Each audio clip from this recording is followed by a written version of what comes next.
옆사람과 인사하시겠습니다. 잘 나오셨습니다. 오늘은 좀 더 나오신 것 같은데요.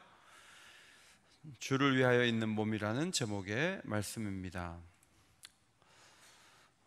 예수를 믿을 때 더 이상 이삿날을 잡을 필요도 없고, 어떤 특별한 일을 할 때 어디 가서 물어볼 필요도 없고, 전 볼 필요도 없고, 우리가 자유롭게 잡을 수 있는 것은 주님이 주신 자유가 너무 크기 때문입니다. 주님은 얽매이지 않고 살아갈 수 있는 자유를 우리 모두에게 주셨습니다.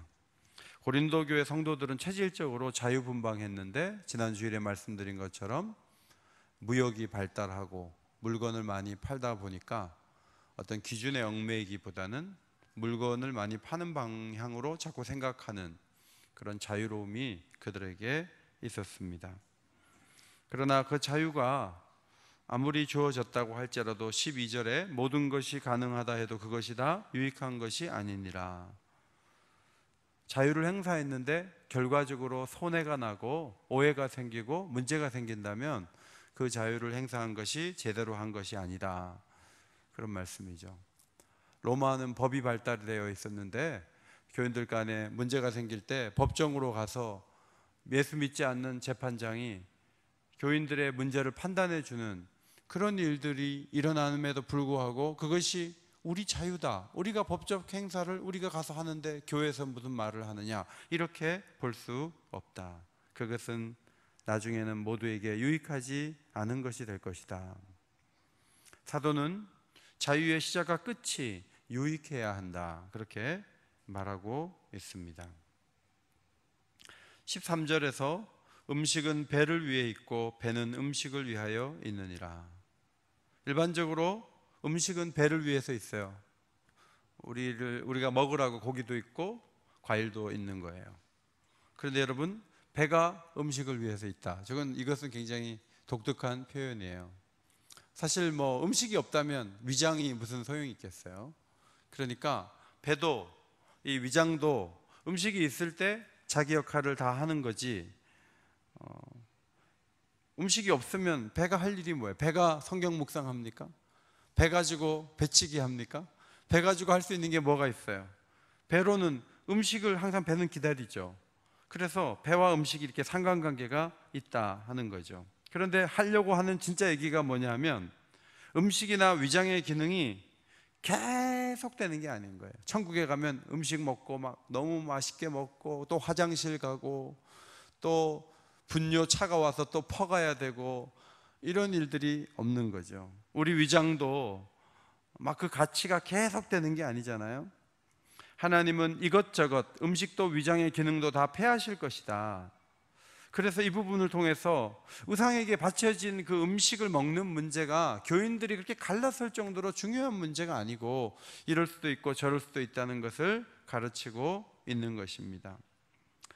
뭘 잘 먹는다, 좋죠. 한번 잘 먹으면 스트레스도 풀리고 좋아요. 그러나 식도락화가 돼서 늘 음식을 찾아다니고 늘 비싼 음식을 먹어야 되고 너무너무 음식에 집중하고, 그것은 좋은 모습이 아니에요. 먹는 즐거움이 크지만 먹기 위해 사는 것은 아닙니다. 일본 도쿄 스키지 어시장에서 경매를 붙였는데 기록이 세워졌죠. 참치 한 마리가 18억 원. 그러면 이제 한 저름이 이게 얼마가 되냐는 거예요. 한 저름이 딱 하나 딱 조각 내가지고 입에 싹 녹는데 이게 18억 원. 스시 잔마이 본점으로 이 18억 원짜리 참치가 들어가가지고 여러 곳 분점으로 이렇게 가는데, 이제 이걸 팔아서 18억 원을 만들 수는 없는 거예요. 그런데 이 사람들이 이제 이걸 사가지고 가서 광고를 하는 거죠. 광고 효과가 있는 거예요. 이게 18억 원짜리의 그 중에 어느 부위다. 그런데 원래 받을 때는 200만 원 정도 한 저름에 먹어야 되는데 100만 원에 먹어라, 이래가지고 이제 파는 거예요. 여러분, 비정상이에요. 정상이 아니에요. 막 옷을 입는데 막 5천만 원짜리다. 내 돈 가지고 내가 쓰는데 무슨 상관이냐. 이게 자유일 수 있지만 옷이 나중에 이게 못 입을 수 있고 지나가는 건데 거기다가 돈을 그렇게 퍼부을 필요가 있는가? 단지 지나가는 것인데 하나님이 패하실 것이라면 지나가는 것 정도로 바라봐야 되는데 그것을 너무 중요하게 붙잡는 거죠. 그것은 안 된다는 거예요. 저는 카메라 좋아해요. 카메라하고 렌즈도 이렇게 가끔 하나씩 사고 그러는데요. 근데 나중에 보면은 못 써요. 못 써요. 미러리스 카메라가 나와가지고 무거운 카메라 안 들고 다니고 가벼운 카메라가 더 잘 나오게 해드립니다 해갖고 이 미러가 없는 거예요, 카메라 안에. 그래가지고 조그맣게 나와갖고 다시 렌즈가, 새로운 렌즈가 다 나와요. 옛날에 30만 원, 40만 원 주고 샀던 건 하나도 못 써요. 이거 새 거 또 사야 되는데 사람들이 이제 조그만 거 들고 다니면서 막 렌즈 갈아 끼고 찍거든요. 그런데 이제는 옛날에 샀던 막 무거운 거 들고 다니면요, 사람들이 원시인 취급해요.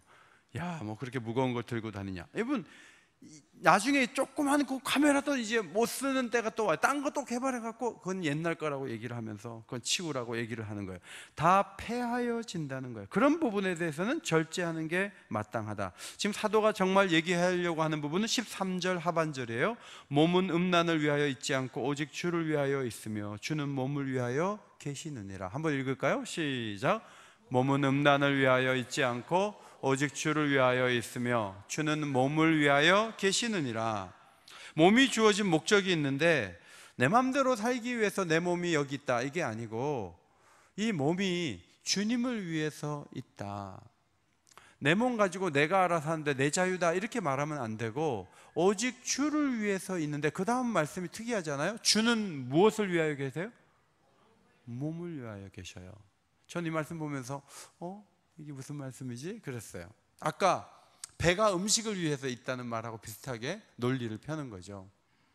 주는 몸을 위하여 계시는데 정말 주님이 몸을 위하여 계시는가 했을 때 예수님이 십자가에 죽으신 것이 우리 영혼만을 위해서 죽으신 게 아니에요. 우리 몸의 구원을 위해서도 죽으신 거예요.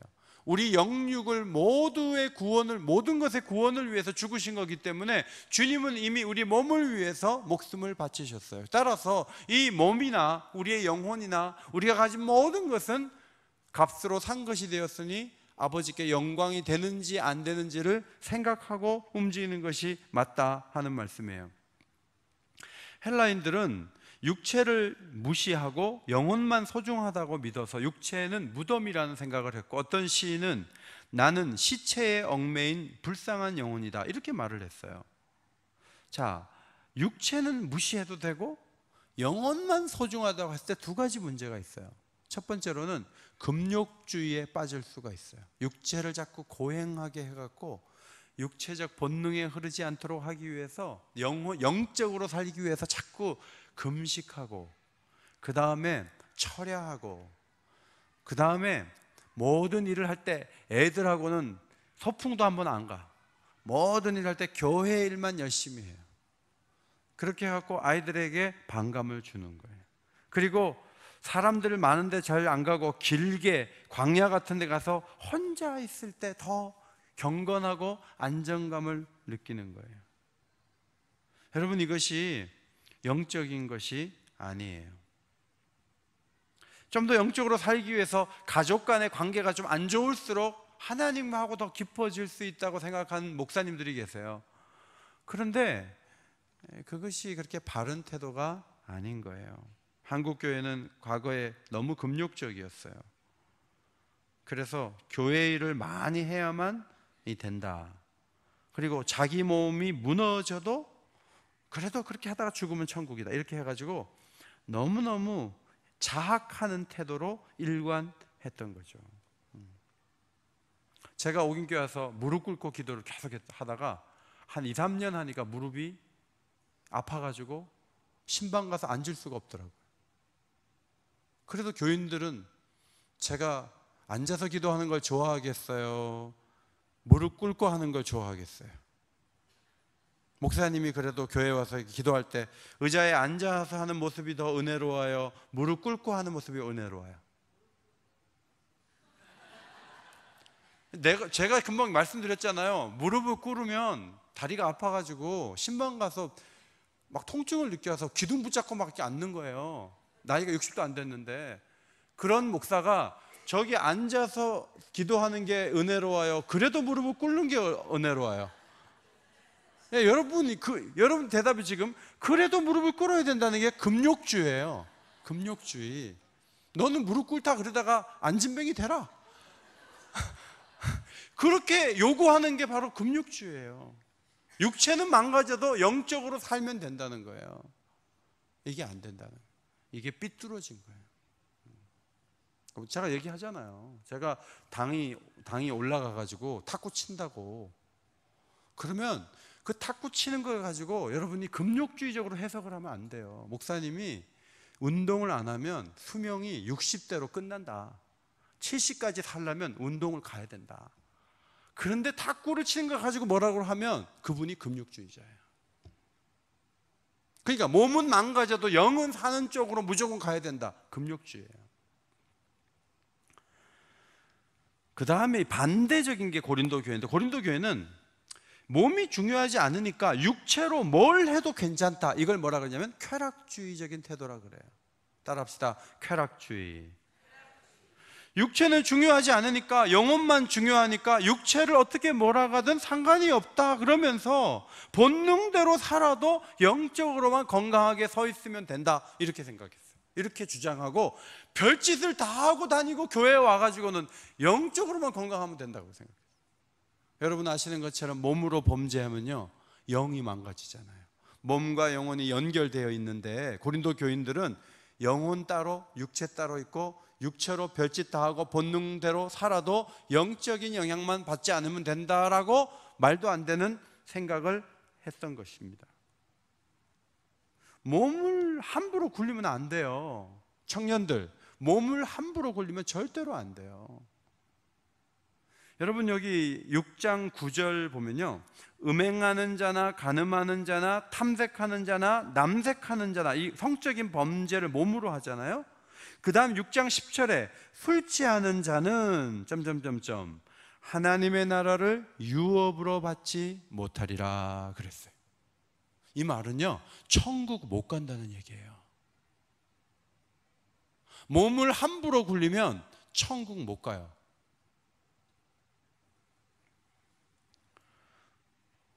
몸으로 음행하고 몸으로 술 마시고 몸을 가누지 못해요. 몸을 가누지 못해요. 여러분, 이런 잘못을 범하는 사람들이 하나님 나라를 유업으로 받지 못해요. 운전을 할 때 한 번 음주운전 했는데 안 잡혔어요. 그런데 뭐 괜찮던데, 할만하던데, 뭐 약간 조금 그렇지만 정신을 바짝 차리고 하면 중앙선 침범 안 할 수 있다고 대담하게 자꾸 하다가 정면 충돌 사고를 일으키는 거예요. 그래서 사도 바울은 굉장히 강력하게 경고하는 거예요. 성적인 범죄와 술 취하는 잘못을 범하면 하나님 나라를 유업으로 받지 못한다고 봐야 된다. 자, 여기서 우리는 좀 혼동이 돼요. 자, 보세요. 믿는 자는 구원, 믿지 않는 자는 영벌이잖아요. 그죠? 도식이 있잖아요. 믿는 자는 구원, 빨리 띄우세요. 믿는 자는 구원, 믿지 않는 자는 영벌. 이런 도식이 있어요. 그런데 몸을 지키고 절제하는 사람은 천국, 음행하고 술 취하면 유업 없음, 천국 못 감, 이렇게 얘기하는 거예요. 이런 도식이 또 있는 거예요. 그런데 교회에서는 믿고 안 믿고 딱 그 하나로만 딱 얘기를 한 거예요. 이때까지. 왜냐하면 종교개혁자들이 거기에 포커스를 맞췄으니까. 그러나 성경은 오늘 분명히 말씀하고 있어요. 술 취하는 자는 천국을, 하나님 나라를 유업으로 받을 수 없느니라. 이게 성경이잖아요. 제 얘기가 아니잖아요. 그러면 여러분은 이제 이렇게 질문할 수 있어요. 목사님, 예수는 잘 믿는데 다윗처럼 음행을 한 번만 딱 했어요. 그리고 한 명만 죽였어요. 술을 취하는데 1년에 한 번씩만 취해요. 그렇다고 해서 천국 못 가요? 자, 이렇게 질문을 할 수가 있는데, 이 질문 속에는 어떤 문제가 있는가 하면, 예수 이름으로 구원을 받았으니까 음행을 하든지 술 취하든지 그게 천국 가는데 무슨 문제가 되느냐고 묻는 거예요. 이 말은요, 그 질문 자체가 음행도 하겠고 술도 취하고 싶다는 얘기가 되는 거예요. 술 취하는 것을 어느 정도로 경계해야 되냐면 하나님 나라를 내가 유업으로 받을 수 없을 수 있어. 없어. 그래서 나는 술을 먹으면 안 돼. 이렇게 강하게 생각을 하고 술에 대해서 태도를 취해야 되는데 요즘에는 집사님들도 한 잔씩 하시고 믿음만 보시니까 뭐 술 취하는 건 괜찮아 이렇게 교회에서 가르쳐 준 적이 없는데 성경을 전체적으로 읽어보면 술 취하는 것을 얼마나 경계해야 되는지 몰라요. 몸이 주어진 이유는 나 좋으라고 주어진 것이 아닙니다. 내 몸 내가 알아서 하면 되는 것이 아니라 오직 하나예요. 주를 위해 내 몸이 있다. 예수님께서 몸으로 이 땅에 오셨어요. 이단들 가운데 환상으로 왔다. 이 영지주의자들이요, 예수님의 몸으로 오신 것을 부인을 하고 이단들 가운데 많은 이단들이 몸으로 오신 예수님을 거부하고 몸을 죄악된 것으로 자꾸 여겨요. 그래서 환상으로 오셨다고 가르쳐요. 그런데 그렇지 않아요. 성육신 하셨어요. 마리아의 몸을 빌려서 몸이 나신 거예요. 그리고 그 몸이 찢기셨고 그 몸이 생명을 잃었어요. 그리고 우리의 몸이 구원된 거예요. 그래서 항상 주를 위한 것인가, 내가 뭔가 할 때 주를 위한 것인가. 제가 사실 어떨 때는 막 성경만 읽고 설교 준비만 하다가 내가 4시간 잔 게 아니에요. 어떻게 보면 너무 네이버 검색을 많이 하고, 그 다음에 야구는 전편은 못 보더라도 하이라이트라도 좀 보려고 그러고, 이렇게 저렇게 하다가 보니까 취침 시간이 늦어져서 내가 내 몸을 4시간밖에 안 자게 자꾸 밀어붙이는 거예요. 어떤 일을 할 때 내 몸을 주를 위해 쓰려면 잘 해야 되는데 내 몸을 잘 가꾸고 있는가, 이렇게 내 자신에게 물어야 되는데, 특별히 이성과의 관계에서 거룩함을 유지를 해야 되는 거거든요. 결혼을 하면 성적인 문제가 많이 해결이 됩니다. 여러분이 보시기에 목사님들이 문제를 많이 일으킨다고 보시지만, 군 생활을 한 군목들인 제 친구들은 결혼을 안 한 그 군에서 일하는 신부들이 적지 않게 문제를 일으킨다 그래요. 여러분, 사모님이 두 눈을 부릅뜨고 지키는 남편이 더 거룩할까요? 아예 그런 사람이 없어 술을 자주 마시는 신부님이 거룩할까요? 이성적인 문제에서. 여러분, 캐톨릭은 굉장히 깨끗하다고 생각만 해서 캐톨릭 편이 되신 개신교인들이 많지만, 솔직히 얘기해서 사모님이 감시할 때 더 거룩할까요? 사모님이 없는 상태에서 술을 자주 드시는 신부님이 거룩할까요? 통계적으로 어떨까요? 그렇게 얘기를 안 해주세요. 개신교 다니는 분들이 왜 이렇게 얘기를 안 해주세요? 고소당할까봐. 신부님들 문제 많이 일으켜요. 그래서 바울이 7장에 가면은 결혼을 해야 음행을 막을 수 있다. 결혼이 음행을 막는데 너무너무 중요하다. 이렇게 얘기하면서 7장 2절에 이렇게 얘기하는 거예요. 음행을 피하기 위하여 남자마다 자기 아내를 두고 여자마다 자기 남편을 두라. 여러분, 결혼의 그 어떤 목표가요, 음행을 피하려고, 아니 결혼의 목표가 좀 숭고하고 높아야 되는데 겨우 음행 피하려고 결혼한단 말이에요? 이해가 안 돼요. 이해가 안 돼요. 근데 여러분, 지금 교회 안 다니는 청년들 가운데 결혼을 안 하는 분들이 상당수가 음란할 가능성이 있어요. 음란을 딴 데 가서 풀면서 결혼만 하지 않았지 그냥 파트너를 바꿔가면서 지 맘대로 사는 청년들과 젊은이들이 세상에 얼마나 가득한지 몰라요. 일단 결혼을 하면요, 음행을 하면 결혼 가정에 문제가 생기기 때문에 줄 수 있고 피할 수가 있는 거죠. 그런데 3절 4절을 보시면요, 남편이 그 아내에 대한 의무를 다하고 아내도 그 남편에게 그리할지니라. 아내가 자기 몸을 주장하지 못하고 오직 그 남편이 하고, 그와 같이 남편도 자기 몸을 주장하지 못하고 오직 아내가 한다 그랬어요. 아내가 남편을 원해요. 남편이 나 싫다고 그러면 안 된다는 거예요. 남편이 아내를 원하고 아내가 남편을 원할 때 내 몸이 저쪽 거예요. 여러분, 사도 바울이 이 얘기를 하면서 무슨 연결을 시키냐면 주님과 우리 관계도 그런 거예요. 주님이 우리 몸 원하면 우리 몸은 항상 언제든지 드려야 되고요, 주님은 이미 우리를 위해서 몸을 주셨어요. 이 주님과 우리와의 그 상관관계를 부부관계에서 놀랍게 연결이 되고 있다 그러면서 이 비밀이 크도다라고 말씀을 한 거예요. 그래서 교인들 가운데요, 남편이 원해요. 근데 부인이 거룩을 이유를 들고 지저분하다 그러면서 남자를 외면하는 경우가 참 많아요. 그래서 남자들이 바람을 피는 경우도 적지 않게 있어요. 제가 어느 교회 사랑방 탐방을 갔는데 제가 묻지도 않았는데 남편 되신 분이 제 옆에 있었고 부인은 저 맞은편에 있었어요. 근데 부인이 우리 남편은요 옛날에 바람 피웠어요 이렇게 얘기했어요. 근데 깜짝 놀랐어요. 그래가지고 그런 얘기를 처음 보는 나한테 왜 하지? 그랬어요. 그런데 그 부인이 그 다음 말이 너무 훌륭했어요. 제가 그때 시집살이가 너무 고돼서 남편이 가까이 오기만 하면 사탄아 물러가라 그랬대요. 그래갖고 한참 그 젊었을 때 그냥 남편을 계속 거부한 거예요. 그래서 남편이 밖에 가서 바람 핀 건 내 잘못이라는 거예요. 근데 이제는 돌아와서 우리 부부가 너무 좋아요 이렇게 얘기를 하셨어요. 그래서 감동이 컸었습니다. 중요한 것은 우리 몸이 나 좋은 일 하라고 주어져 있는 것이 아니라는 것입니다. 결혼한 몸은요 배우자를 위해 존재한다는 거, 이게 가정에서도 적용이 돼야 돼요. 이게 바로 주님과 우리의 몸의 관계를 설명하는 데도 도움이 되기 때문에 그래요. 주님이 우리 몸을 원하신다니까요. 야, 내가 너 지금은 기도하기를 원해. 너 지금은 너 찬양하기를 원해. 너 지금은 내가 예배하기를 원한다. 너 지금 내가 너 봉사하고 섬기기를 내가 얼마나 원하는데, 주님이 배우자가 지금 원하잖아요. 그러면 내가 원하는 대로 하는 거예요.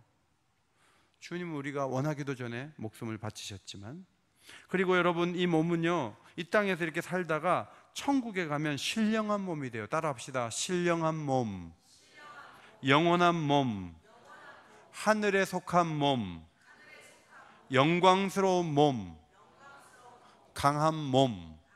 우리 몸이 앞으로 그렇게 될 거예요. 그러니까 여기서부터 준비를 잘 해야 돼요. 형체는 바뀌어지지만 연속성이 있거든요. 연속성이 있다고요. 여러분 참기름을 먹을 때 좀 덜어서 먹는다고 다 쓴 샴푸통 씻어가지고 거기다가 참기름 부어 먹을 수 있어요 없어요?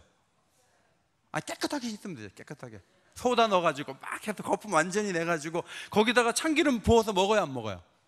안 먹어요. 우리가 이 땅에서 음란하게 살다가 천국에서 영광스러운 몸, 이게 연결이 안 되는 거예요. 이 몸을 거룩하고 온전하게 하다가 주님과 같은 부활체를 입어야 될 그런 몸을 내가 바라보고 있는데 이 몸뚱아리를 이 땅에서 함부로 굴리면 안 된다는 거예요. 믿지 않을 때, 혼란할 때 그랬던 것은 용서해 주시지만요, 예수를 믿고 있는데 여전히 그 속에서 빠져나오지 못하고 있다면 문제가 심각한 것이죠. 어떤 조사에 따르면 맛있는 음식점에 대한 정보는 6개월 동안 6명에게 전달된대요. 예를 들어 어느 집이 너무 짜게 해요. 그러면 어떻게 얘기하다 보면 그 집 가지 마. 그 집 소금 많이 쳐. 너무 다 짜. 가지 마. 이렇게 얘기하는데 6개월 동안에 6명한테 우연히 말을 하지만 반대예요. 잘못했어요. 맛있는 음식점에 대한 정보는 6명한테 밖에 말을 안 하지만 맛없는 음식점에 대한 정보는 같은 기간에 26명에게 전달이 된다는 거예요. 그래서 문제가 있고 머리카락 나온 집은 막 묻지도 않았는데 내가 말을 하는데, 맛있는 음식점에 대해서는 그렇게 말을 많이 안 하는 것이 사람의 본능이다. 은혜 안에 서 있지 않으면 여러분 남의 장점 얘기할 때 재밌어요? 눈동자가 동공이 커집니까? 단점 얘기할 때 동공이 커집니까? 자, 밤 11시 반에 얘기를 막 서로 나누는데 누가 막 문제가 있다 그런 얘기 할 때 막 잠이 깹니까? 칭찬하고 막 장점 얘기할 때 잠이 깹니까? 네? 어때요? 왜 대답 안 하는지 저는 알고 있어요. 단점을 말하면 쾌감을 막 느끼는 거예요. 그 사람은 이런 이중의 인간이었다 막 이렇게 얘기하면 막 재밌는 거예요. 막 너무 재밌고. 말실수, 감사보다는 원망하고 불평하는 쪽으로 이렇게 키우는 거예요. 이게 또 몸으로 잘못하는 거잖아요. 여러분, 예수님이 이 땅에 오신 것은 그분의 지체를 우리 지체를 그분의 지체로 만들기 위해서, 그래서 그분과 연합하도록 하기 위해서. 근데 고린도 교인들은요, 그 신전이 있는 곳에 창녀가 몇 명이 있었냐면 1000명이 있었어요. 1000명이. 그리고 그들의 제사 형식에 따라서 성관계를 가졌어요. 근데 교인들 중에는 거기 갔다 온 사람들이 있는 거예요. 주일 예배 드리는데. 근데 뭐라 그러냐면 몸이 잘못한 건 괜찮다는 거예요. 영적으로만 건강하면 된다는 거예요. 이러고 와서 별 의미 없이 그냥 앉아 있는 거예요. 그래서 바울이 얘기하는 거예요. 그리스도와 연합해서 그리스도와 하나 된 사람들이 창기와 연합됐다면 창기의 몸을 갖는 것이다. 창기와 하나 된 것이다. 음행하는 자는, 모든 죄는 몸 밖에서 벌어지는 것이지만 이 성적인 죄는 몸으로 짓는 죄다. 더 주의하고 더 긴장해야 될 죄다. 그렇게 말씀을 한 것입니다. 창세기 2장 24절, 이러므로 남자가 부모를 떠나 그 아내와 합하여 둘이 한 몸을 이룰지로다. 이 말씀이 그냥 부부관계를 말하는 줄 알았는데 에베소서 5장에 그리스도와 그리스도인의 관계를 연결하면서 이 비밀이 크도다. 나는 그리스도와 교회에 대하여 말하노라. 이 남편과 아내의 역할, 관계, 이것이 교회와 예수님과의 관계와 연결이 되어 있으니까 창기들을 찾아다니다가 교회에 오면 안 된다. 이렇게 분명하게 가르쳐 주었습니다. 저와 여러분이 특별히 몸으로 범죄하지 않았다 할지라도 우리 몸으로 예수를 위해서 영광을 돌리기 위해서 먹든지 마시든지 모든 것을 할 때 우리가 하느냐 하는 거예요. 때로는 게으르고 때로는 몸을 혹사시키고 때로는 본능이 하라는 대로 우리 몸을 사용하지 않습니까? 내 몸이야. 자, 따라합시다. 내 몸이야. 내 맘이야. 비슷하지 않아요? 내 몸이야. 내 맘이야. 이게 비슷한 것 같아요. 근데 그러면 안 된다는 거예요. 저도 오늘 아침에 큐티하면서 뭘 더 줄여야 되는가, 내가 너무 네이버에 자주 들어가는 것 같다, 그런 생각을 할 때가 있어요. 그리고 성경 읽는 시간을 조금 더 가져야지, 그런 반성도 하고. 여러분, 교회에서 공식적인 기도회, 금요기도회 같은 기도회, 한 달 3일 기도회 다 나와요. 예배, 사랑방 다 들어와요. 열심히 해요. 자, 겉으로 보기 되게 성실하죠. 그런데 그분들의 삶에 개인적으로 혼자만의 시간이 주어졌을 때 그분이 어떻게 지내느냐가 그 사람을 보여주는 거예요. 그러니까 우리가 보기에는 금요기도에 잘 나와, 새벽기도도 나와, 주일 예배 나와, 너무 잘 나와, 전체적으로 괜찮아 보여요. 그런데 문제는 개인적인 시간이 있을 때 그 몸을 어떻게 쓰느냐 하는 거예요. 자, 예를 들어 오랜만에 6시간이 주어졌어요. 그때 영화나 한 프로 뛰지 뭐 하고 영화관에 뛰어가는 것은 영화에 목마른 사람이라는 거예요. 7시간이 주어졌어요. 야구장이나 한번 갔다 오지 뭐. 7시간만 주어지면 야구장 간다면 야구에 목마른 사람이에요. 정필도 목사님이 하루에 3-4시간을 매일 기도하고 기도로 시간을 많이 보내세요. 이분은 선교지에 가서 막 주변에 폭포가 멋있는 데 있어도 갔다 오세요. 저는 기도 시간이 지금 기도 시간입니다 하고 호텔방에 혼자 앉아 있고 막 그래요. 그런데 이분이 경건한 분인데 하루는 기도하는데 주님이 야단을 치시더래요. 게으르다고. 자기 자신이 시간을 더 하나님 앞에 잘 드려야 되는데 게으른 면이 있다고 주님이 야단을 치시더래요. 그 얘기를 들으면서 우리가 의아하게 생각했던 적이 있습니다. 한 번은 목사님이 선교지 갔다 오면서 영화가 많잖아요, 비행기 안에. 하나 이렇게 그냥 골라서 봤는데 너무 민망한 장면이 나왔대요. 근데 그 잔상이 머리에 남잖아요. 그러면서 하나님 앞에서 참 잘못했다 하면서 영화를 보는 게 참 위험하다, 이런 얘기를 하시는 것을 봐요. 여러분, 주일을 앞두고 친구가 군대 간다고 심야 영화 가고 낮에 퍼자면 그건 잘하는 거예요, 못하는 거예요? 우리 에스라 지체들 가끔 심야 영화 가죠. 그리고 낮에 침 흘리면서 자죠. 밤이 낮 12시인데. 그럼 내 몸을 내 밤에 그렇게 막 영화 보고 막 돌아다니고 낮에 막 퍼자면요, 그거는 잘하는 게 아니에요. 그 다음에 내일이 주일인데 토요일 날 너무 약속이 많아. 하나님께 초점을 모아야 되는데 힘 다 빼고 주일날 와가지고 졸면서 앉아 있어요. 그러면 그 몸을 제대로 관리한 것이 아니죠.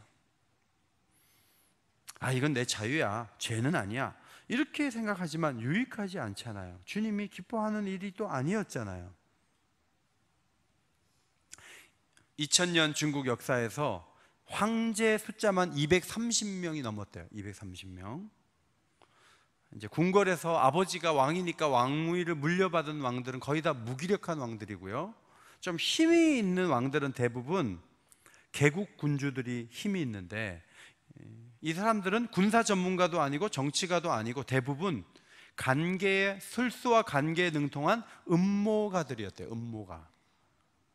그래서 음모가들은 음모로 나라를 다스리는 거예요. 중국 역사가 이렇게 보면 굉장히 슬프대요. 왜냐하면 앞에선 황제들이 백성을 위한다고 하지만 제대로 백성을 위한 사람이 거의 없고 대부분 음모가들이에요. 진나라를 멸망시킨 항우와 유방이라는 사람이 있었는데, 항우는 싸움을 잘하고 정치를 몰랐어요. 대대적인 살육과 공신들을 제거함으로 민심을 잃었어요. 그런데 유방은 가혹한 법을 없애고 사람들을 잘 썼어요. 그런데 안정을 되찾고 나니까 진나라의 법률 무서운 6장에다가 자기 석장을 합해갖고 구장류를 만들었어요. 그래갖고 진시 황제가 다스릴 때보다 더 무겁게 사람들을 통치하는 거예요. 항우의 기세를 유방의 머리가, 지혜가 이겼지만 정말 사람들을 사랑하고 섬기는 황제는 되지 못했다, 그런 글을 봤어요. 성경 역사에도 여러분이 보시면 아는 대로 빌라도 같은 인물을 보세요. 공의가 어디 있어요? 그 자리 유지하려고 예수님 못 박아 죽이는데 알면서도 내어주잖아요. 헤롯을 보세요. 그 사람은 동생 부인 뺏어서 산 사람이에요. 양심도 없는 사람이에요. 대제사장들을 보세요. 그 대제사장의 그 종교적 권력을 휘두르려고 얼마나 모의하고 젊은 선지자라 보이는 예수를 죽이려고 얼마나 그들이 꿍꿍이를 뿜이고 제자들을 매수하고 그렇게 하지 않았습니까? 그런데 그 몸을 자기에게 집중하는 면에 있어서는 제자들도 버금가는 행동을 십자가 앞에서 보였습니다. 성경이 말하는 게 뭐냐면 몸뚱아리를 굴릴 때 전부 다 자기를 위해서 자기 위주로 다 돌렸다, 그것을 보여주고 있어요. 그러나 은혜를 받은 사람들은 몸을 자기를 위해서 굴리지 않아요.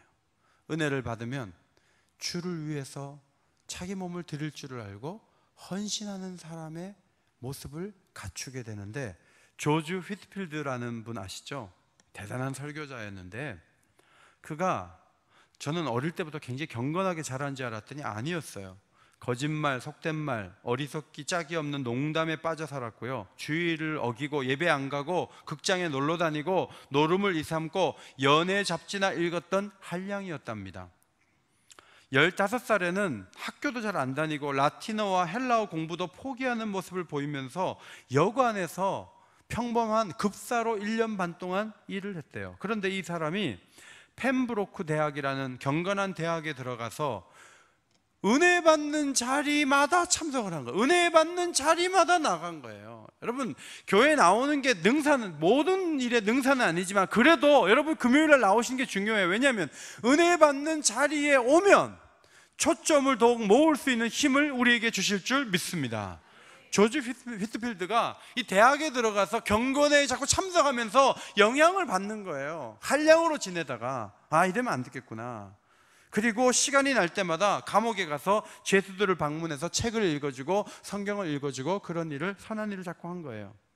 그 다음에 찰스 웨슬리를 알게 돼서 헌신된 소그룹에 들어갔어요. 여러분, 소그룹 되게 중요해요. 소그룹에 가서 영향을 자꾸 또 받는 거예요. 근데 문제는 너무 금욕적인 책을 자꾸 읽었어요. 그래갖고 휘트필드가 형편없는 음식을 골라 먹고 일주일에 2번 금식하고 항상 옷도 허름하게 입고 다니고 그렇게 지내다가 스카우걸, 백스터, 매튜 헨리 같은 경건한 분들의 책을 읽으면서 이 균형을 잡고 어두운 데서 빠져나올 수 있었는데, 조지 휘트필드는 무엇보다도 성경 읽기를 하다가 자기는 가장 큰 은혜를 받았다고 고백을 했어요. 여러분, 어떤 책보다 성경을 읽는 것이 영적으로 가장 살아나는 방법이라는 것을 믿으시기 바랍니다. 자, 몸을 주님이 원하신 대로 제대로 잘 돌리지 못하고 몸을 들이는데 인색한 이유는 성경 읽기를 잘 안 해서 그래요. 성경을 자기 삶 속에 적용하지 않아서 그런 거예요. 조지 휘트필드는 복음이 가져다주는 영광스러운 자유에 대해서 이해하게 되면서 금욕주의, 율법주의, 신비주의로 돌아가지 않을 수 있었고, 그는 목사 안수를 받고, 아직 목사들이 당시에 설교 권한이 있는 목사와 설교 권한이 없는 목사가 있는데, 아직 설교 권한이 없는 목사였을 때 길에서 설교를 하기 시작했는데 광부들에게 찾아갔어요. 시간이 안 돼서 못 오는 분들 찾아가서 광산촌 같은 데 가서 막 설교를 했는데, 광산촌에서 복음을 들으면서 사람들이 막 녹아지기 시작하면서 그분의 설교 사역이 시작돼서 온 세계에 다니면서 설교를 했는데 일주일에 몇 번 했냐면 13번 했어요. 13번. 그리고 전 세계에서 편지가 오면 그 편지를 답신을 하면서 사역을 이어갔고, 56살에 세상을 떠나기 전날 이런 기도를 드렸어요. 저로 가서 당신을 위해서 들판에서 한 번만 더 말씀을 전할 수 있게 하소서. 고린도후서 8장 5절 말씀을 가지고 엑세스터라는 곳에서 2시간을 설교했대요.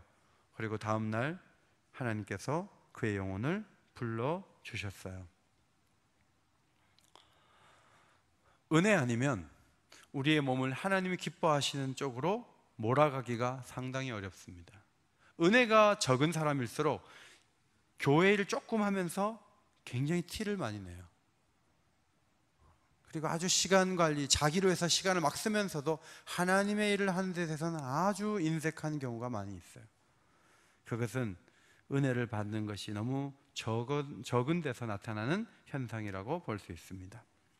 마지막으로 존 오웬이 영의 생각을 개발하는 방법, 이런 글을 썼는데 그 글에 나온 몇 가지를 소개하고 말씀을 마무리하고자 합니다. 첫째로, 섭리를 통해 말씀하시는 하나님의 음성에 귀를 기울이라는 것입니다. 여러분이 의도하지 않게 다가오는 어려움들이 있잖아요. 그게 섭리거든요. 어젯밤에는 저 상계동에서 불이 났어요.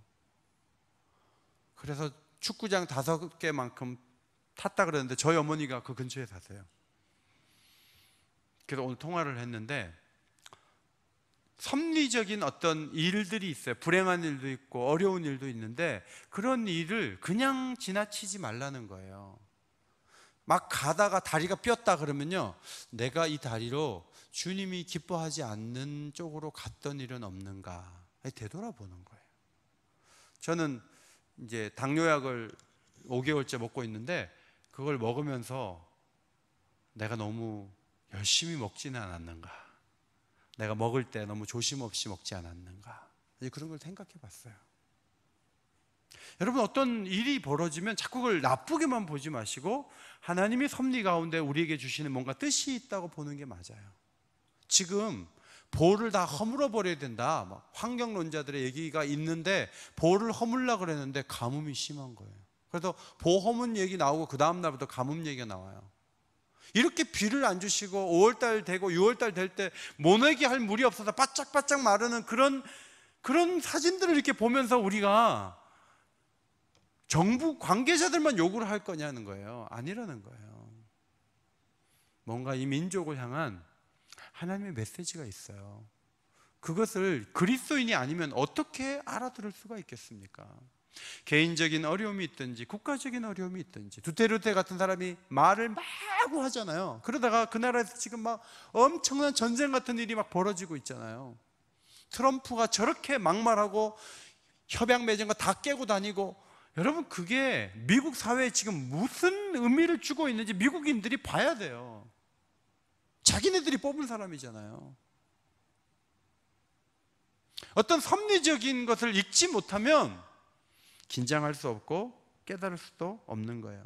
풍랑이 일었는데 선원들의 죄도 있겠지 뭐. 나 때문에 그러겠어? 요나가 뱀이창에 가서 그 생각하면 안 된다는 거예요. 그게 나 때문이라고 얘기할 수 있는 게 용기고 그게 솔직함인 거예요.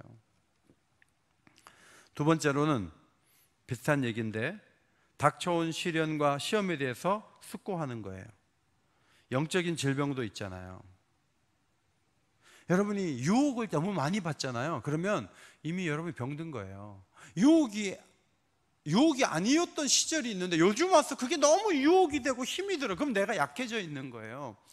그거를 인식을 하고 하나님을 간절히 찾을 필요가 있다는 거예요. 절대적으로 하나님을 찾고 부르짖을 때에만 이겨낼 수 있고 건너갈 수가 있는 거예요. 그래서 닥쳐진 시련과 시험에 대해서 충분히 생각해 볼 필요가 있어요. 세 번째, 아까도 말씀드렸지만 성경의 진리로 마음을 채워야 돼요. 성경의 진리가 작을수록 우리는 어떤 현상이 일어나냐면 천국에 대해 무지하고 천국을 바라는 마음이 식어져서 하나님이 우리에게 주신 의무들을 게을리합니다. 우리가 천국에 대해서 충분히 그림이 없는 것은 우리의 태만과 무관심 때문에 그래요.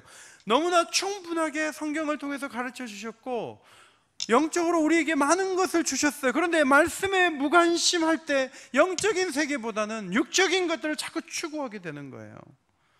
성경의 진리로 마음을 채워야 돼요. 성경을 읽는데 2시간 읽었어요.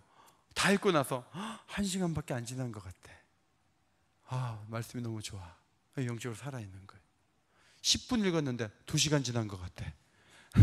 죽어 있는 거예요. 네 번째, 하늘에 대한 생각은 믿음과 소망을 갖게 한다는 것입니다. 하늘에 대해 하늘의 영광을 묵상하고 하면 세상에 대한 욕구가 약화되는 거예요. 장애인들이 평생 장애이지만 하늘에 대한 묵상을 막 하다가 보면 하늘에 장애 없어. 그러면 잠시고 몇 년, 몇십 년 동안 장애가 있다 할지라도 이 모든 장애를 벗겨주실 그 영광스러운 세계가 내게 보장되어 있다면 내가 장애가 있다 할지라도 뭐가 꿀려? 괜찮아. 이럴 수 있는 거예요. 그러니까 하늘에 대한 그 생각은요 엄청나게 우리를 크게 하고 이 세상의 어떤 집착으로부터 벗어날 수 있도록 해주는 거죠. 여러분 점점 나이가 들면요 막 문제들이 몸에 자꾸 생겨요. 허리도 생기고 머리도 생기고 막 다 생겨요. 그런데 천국을 생각하면 다 극복된 가장 아름다운 세계. 제가 목요일날 남자 성경 공부에서 말씀드렸죠. 기억하시는지 모르겠는데 여자가 제일 예쁠 때가 언제라 그래? 몇 살이라 그랬어요? 남자 성경 공부 때? 몇 살? 얘기를 잘 못하시네요. 20대 초반이 제일 예뻐요. 그런데 천국에 가면 그 예뻤던 모습으로 싹 바뀌어 있어서 서로가 알아본다 몰라본다? 몰라본다. 누구도 몰라본다? 남편도 몰라본다. 알면 또 복잡한 일이 많기 때문에 아마 몰라볼 것이라고 생각하는 거예요. 그래서 예배 시간에 하늘에 대한 생각을 자꾸 해보는 거예요. 얼마나 좋을까. 이 땅에서 받는 복은 작은 거예요. 천국에서 너무너무 좋은 일들이 있을 거다 이렇게 생각을 해야 돼요. 다섯 번째, 하늘에 대한 생각은 세상에 대한 집착을 줄어들게 만든다. 영적인 묵상을 통해 영적인 마음을 품을 수 있다. 훌륭한 우리 존 오웬이 그렇게 정리를 해 주었습니다. 여러분은 그래도 여러 교인들 중에 몸을 잘 쓰시는 분들이죠. 왜냐하면 이 기도 시간 여기 와 계시잖아요. 그것만 해도 얼마나 귀해요. 제가 그런 생각을 해봅니다. 제가 목사가 아니라면 여러분처럼 성실하게 기도 생활을 잘 할 수 있을까? 내가 목사니까 하는 때가 참 많아요. 어떤 면에서는 여러분이 기본적으로 저보다는 더 좋은 분들이라는 생각을 저는 하고 있습니다. 하나님이 정말 원하시는 것은 나는 충분해, 내가 어때서, 나는 늘 손해만 보고 살아, 이런 생각을 하지 말고 짜투리 시간이라도 주님을 위해 더 잘 살아야 되겠다 이 생각을 하고, 특별히 에스라 지체들 몸을 게으름에도 내어주지 말고 또 음란함에도 내어주지 말고 여러분의 눈과 마음을 잘 관리하세요. 그렇게 해서 청년들이 하나님이 쓰시기에 합당한 모습으로 서고, 우리 모든 믿음의 가족들도 적절하게 하나님 기뻐하시는 길로 잘 걸어갈 수 있는 그런 하나님의 사람들이 다 되시기를 예수의 이름으로 축원합니다. 축원합니다. 기도하겠습니다. 하나님, 피곤한 몸 이끌고 오늘도 이 자리에 나왔습니다. 몸을 어떻게 써야 될지 저에게 말씀해 주셨습니다. 늘 바쁘게만 사는 것이 능사가 아니고 하나님께 더 집중하며 살 수 있도록 도와주시되, 주님, 몸을 내 맘대로 돌리지 않도록, 너무 피곤한 가운데 내 몸을 몰아가지 않도록 도와주시고, 보는 것, 말하는 것, 생각하는 것, 몸으로 하는 모든 것을 주를 위해 감당할 수 있는 저희 모두가 되게 하여 주옵소서. 오늘도 우리가 기도합니다. 영으로만 기도하는 것이 아니라 우리의 몸이 함께 기도합니다. 하나님 받으실 만한 기도를 드리는 복된 자리 되게 하여 주옵소서. 예수님의 이름으로 기도하옵나이다. 아멘.